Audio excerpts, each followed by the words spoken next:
Hello everyone, Total Thomas Man here, and today we're back with another video on the Amplified Survivals. Today we're back in another video of the Hardcore Survival Series. How's everybody doing?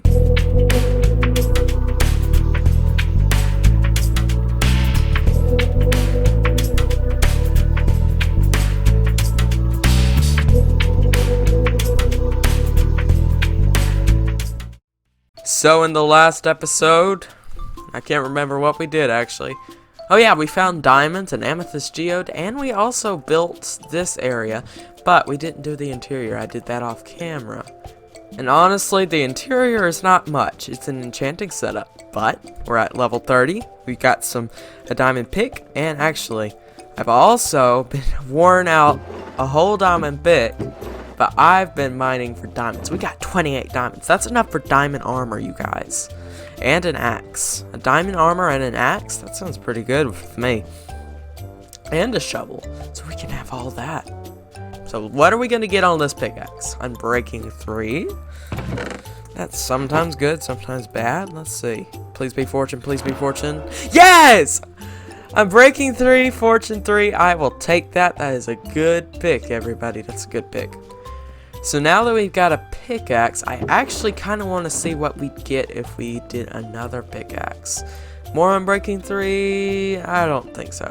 We already jinxed it once. So now, let's grab some more diamonds. And let us make ourselves a full set of diamond armor. And that leaves us enough diamonds for an axe and a shovel. We are rocking it. We are rocking it. So now, what would we get on a shovel? Unbreaking 3, Aqua Affinity, Thorns 2, no thank you, Unbreaking 3, or Depth Strider 3. I'd love to get Feather Falling on the boots, so I think we'll go with the leggings. And what will we get? Blast Protection 4? That's good. We ain't gonna have to worry about creepers, are we? Okay, so we can enchant one more thing, and maybe at the end of this episode we'll have enough experience to enchant more than one other thing. Alright, Protection 4, I will take that. Protection 4. Protection 4. What about on the axe and shovel? Efficiency 4. And Efficiency 4. Protection's super important to me right now, so I think we'll take that on the diamond chestplate, which is pretty good. So now we can get rid of our old iron armor, but you know, I kind of want to put it up somewhere because this was the only set of iron armor we ever had to make in this world. And we can also get rid of the iron tools, can't we? And let's put the lapis back in this chest. For now, we'll put the armor and tools in that chest right there, in our armor chest, but we'll probably come back to them. I think so. So now, I've been exploring, and we have moss. But before we deal with moss, let's get into... Ooh, I love this. Some of our armor's shiny, some of it isn't. It's been a while since I've seen diamond armor on regular old me. So let's get into good old-fashioned montage mode and build up a new structure for our Japanese village.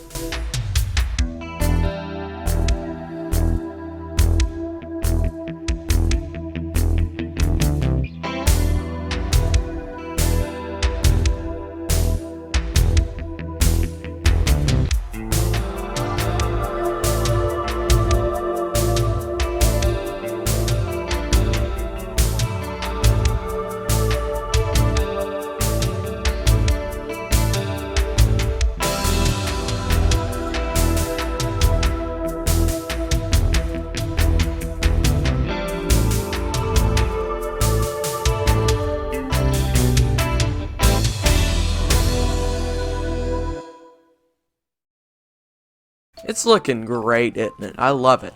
And if you haven't guessed already by the sounds of villagers, I have several villagers in here. They've been making babies. They started with 2, and now there's tons of villagers in here. So, we have some farmers, some librarians, which all have good trades. We got a looting 3 villager. We've got an unbreaking 3 villager. We have a Feather Falling 4 villager, but it's so expensive, so we could add that to boots, but I'd like to try and get it enchanting. We've got a Mending villager, but this villager also has Mending and it's cheaper. So we can put Mending on that pickaxe once we have Fortune, or not Fortune, Efficiency. Ooh, it's gonna be good, my friends, it's gonna be good. And we have some 2 babies running around and playing, and I just now discovered that you can bounce on beds.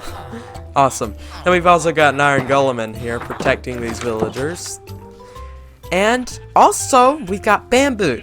I decided that because this is a Japanese type village thing, we were going to surround, instead of building a wall, we'd surround it in bamboo, and it looks great. We've also got tons of copper. Tons of it. Look at all the copper. We're going to need this for a build in a few episodes. Not for a roof, though. We're just needing blocks of copper, which is kind of hard to get my hands on, so I've been mining with that. Fortune 3 is very much so going to help, though. So like I said, I want to play around with some moss, because I've never used moss before in survival. Well, this isn't even survival, this is hardcore. So we're going to grab that bit of bone meal, and we got tons of bones, so we'll just grab 5. I think that'll be good for now. And we'll grab that bone meal. That gives us 16 bone meal. And we'll head up here. Oh, by the way, you guys, I've got a vanilla shader pack that's supposed to make it like the Optifine internal shaders. What do you guys think? So this is what it looks like with the shaders. And this is what it looks like without the shaders. So I'm going to turn the shaders back on. But I want to know what you guys think. So, because moss is what I've seen in other content creators' videos, it does kind of mess up your terrain. Hello, goat. Don't ram me. Please don't. I'm not going to hurt you. So, basically, all we do is we take the moss bone meal at once, and we get all this. I mean, look at it. We have some moss carpet, some more moss blocks, and we have azaleas. We have the regular old azaleas and flowering. So with these, we can plop it down, grab the bone meal, and it turns into an azalea tree. And do I have shears on me? Yes, I do. I want to take all these leaves because they can't drop saplings. So there is no point really in, letting the leaves decay on their own because they can't drop saplings. So, plus, I really want to use these because they're like birch and spruce leaves, where they don't change like their color when you're in different biomes. Oh, I want to get the flowering ones. The flowering ones are the most important ones to me. There we go. 28 flowering azalea leaves. And then it also gives you lots of oak wood. Now, I do wish there was azalea wood. Okay? It could be like, this is another opportunity to get like a different color wood like we have with the Nether update, And this is also rooted dirt. Do you have the silk touch? Good, you don't. So rooted dirt, the only way to get it right now is when it's under azalea trees, okay?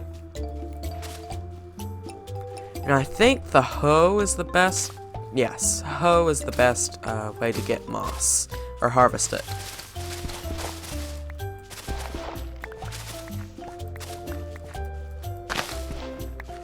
And see, like you saw, we're going to bone meal moss again, just for another demonstration.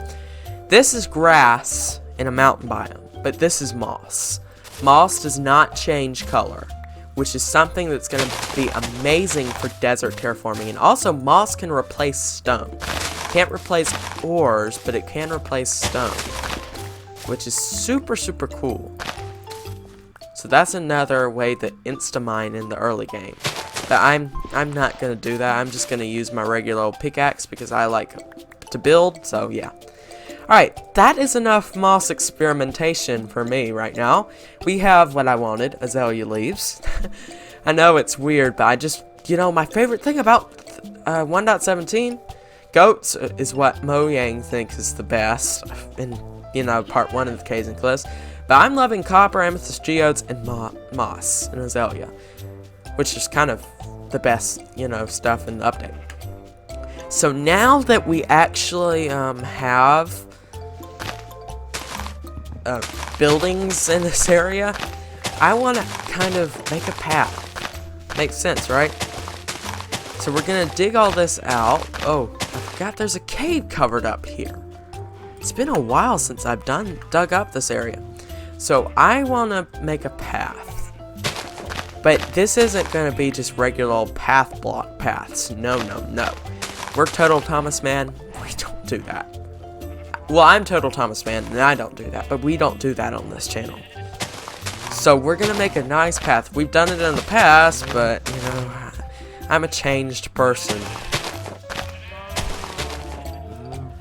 I am no longer going to make just your standard path. Okay. So we got that, then we also need to go over here, and there we go. So now, my inventory is full, so we need to put some stuff away.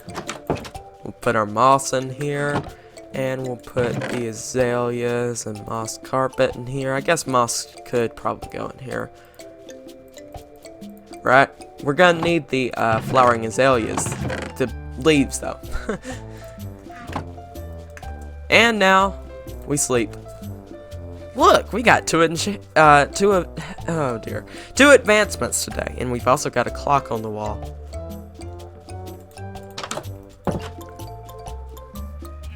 Okay, so we got the path area cleared out. So now I do want to put dirt down here just to make it easier on ourselves. And this is the best thing in this update, I feel like. Being able to right click any dirt variant. Oh, it's so handy. It does mean though I'm gonna have to edit texture packy stuff to dirt path and not grass path. But that's just renaming a few things and editing a few text files. Nothing too bad. Okay, so now that we got that, we're gonna come in with dirt so we can have regular path, but we also have cobblestone. And what I'm going to do with the cobblestone, actually, is I'm going to come back in here, and I want to take 32 moss and 32 cobblestone, so we can make mossy cobblestone with the new recipe. I think it's amazing, and actually, I thought it would give us more, so we're actually going to do a full stack. There we go. Moss is, as long as we keep one moss, we can have infinite moss, you know? I actually think we're going to get rid of that corner right there, just to make the path a bit smoother. So now we're going to come in here and just randomly place the stuff, our blocks and whatnot. Mossy cobblestone is so much easier to get your hands on now, though. It's a very nice quality of life thing. Okay. There we go. That's all the mossy cobblestone. Now we'll bring in some tuff. Ooh, that looks good in a path. We could do a path of just mossy cobblestone and tuff, and maybe some regular cobblestone too. That would look good. Okay, there's all our tuff. Now we'll come in with some coarse dirt. And now we also do have a few gaps, so we could come back in with some more tuff. Maybe some more mossy cobble. Just to, you know, fill it up a bit. Okay. And now we'll come in with the regular dirt. And then we'll come back and we will right click with the shovel on all of that to turn it into grass path or dirt path. But remember, be careful when you're right clicking doing stuff like this, because you don't want to turn your coarse dirt into grass path unless you just have coarse dirt that you want to use up. And there we go. This is a nice path.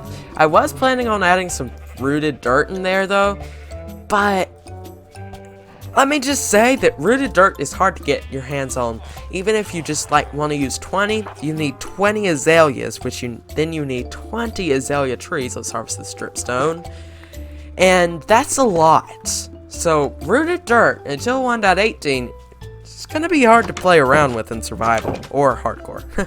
Well, we've got plenty of coarse dirt now for a lot of stuff. We'll put the mossy cobble in there and the tuff back in here. And we should be good. I have a bucket of milk on me for pillagers because they are spawning now. That's why there's so many iron golems. Right here, actually, I feel like I want to build something. Not today, but maybe next episode. Maybe. If that copper is done oxidizing. So now let's kind of add some decoration along the paths. Decoration's always nice. And the way I want to do it is using the flowering azalea leaves. And actually some spruce fences. We'll probably need a few more. So this is a trick I learned way back. Is if you do this, and we'll take the azalea leaves and the flowering azalea leaves. If you take that, it kind of looks like a bush. Then we'll do some along the back as well. And see? It's like a big old bush. A big one. So you can do that, and that helps. Kind of like what we did here. This was before I had access to azaleas. We might wind up changing those out for azaleas. And then you can also do a smaller version like that. And you could probably also get away with doing some on the back. Makes it look nice. See, it just makes this area feel like it's more finished, even though it's definitely not finished. I'm trying to use the flowering azalea leaves sparingly. But, you know, I think it looks really good when you variate them with the regular azalea leaves. And just doing stuff like that, look at how much, you know, better this path looks now. I love this path. This is gonna be my go-to path design from now on. Using the mossy cobble, coarse dirt path, and tough. It looks really, really good. And I was so busy building, I didn't realize what my hunger bar was on. This area is very much so coming together. And actually, because I want to do one last enchant before we end today's episode, I do want to do some trading with some villagers, because that is like literally the best method of experience in the early game, unless you find a zombie spawner or something like that, which I actually did, but I'm kind of too scared to do it, because usually to deal with it and make it a experience farm, because when I do stuff like that, I die at least once in the process of making it. And there's one way that you can just keep from dying in a hardcore world, and that's to not do anything dumb. Because every death in every single world, survival too, is due to something dumb that you do. It's very, very true. And I'm not supposed to be in here, I'm supposed to be in the villager house. See, you guys, I'm not being inhumane with these villagers in this world. They might be stuck inside forever, but they can run around. They're free to go anywhere inside this house. Not just one block. We got tons of villagers too that have grown up. So that's cool. Let's see, I need some paper. Got tons of it in this chest. And I need someone with a paper trade. There we go. See what I mean? Getting experience with villagers is it's so good. And we got lanterns and books. Nice. Don't have much leather though, so we'll just keep trading with the paper. And see, we're almost, oh goodness, I'm so close to getting there. Well, we could always buy a book, but I don't, oh, look. We can use these. Perfect. And we are at level 30 once again. And we have to make sure to close these fence gates, because villagers can't open fence gates, but they can open doors, so they could escape then. And I'm not ready for them to escape, because I don't want them to die. You know, sounds like a good idea.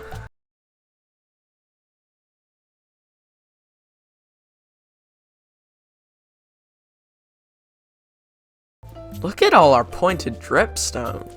That's a good collection. So now, what are we going to get on the boots? Please be feather falling, please be fire protection 3. Not bad. Because fire protection and blast protection would be good. Because that's the two ways I die the most. Besides iron golems. Which I'm not going to attack an iron golem. So, you know, we're going to be fine. Protection 3, no, I'm sticking with my protection 4, thank you. I'm breaking 3 still on the axe and the shovel. So I think we do that, the breaking and on the shovel too. Great. That's a 3 levels wasted. Good thing we have a grindstone. We'll keep unbreaking 3 on there for now, but no. That's not a trait that I want, and it's beginning to get night. And I forgot to point out that with this montage, I used a mod called Lightmatica. And it's super helpful because it'll give you a hologram of your build so you know exactly where to place the blocks, and it'll also give you a material list. So I'll go to load schematics. That's something that I've been working on for an upcoming episode. And we can click on that and material list, so I knew exactly what materials I needed to build this, and it was super helpful. So Lightmatica might be the best Minecraft mod ever, besides World Edit and Optifine and Replay mod. Okay, I take that back. And these are supposed to have bushy leaves soon. It's whenever Fwip gets around to editing or updating his foliage pack. Oh well, foliage, not foliage. Foliage. This area is really coming together, especially with the bamboo. It just makes it feel a bit more Japanese inspired now. So now I gotta say, thank you guys so much for watching. Please hit that subscribe button if you are new. Like if you enjoyed it. See you all soon. Bye for now.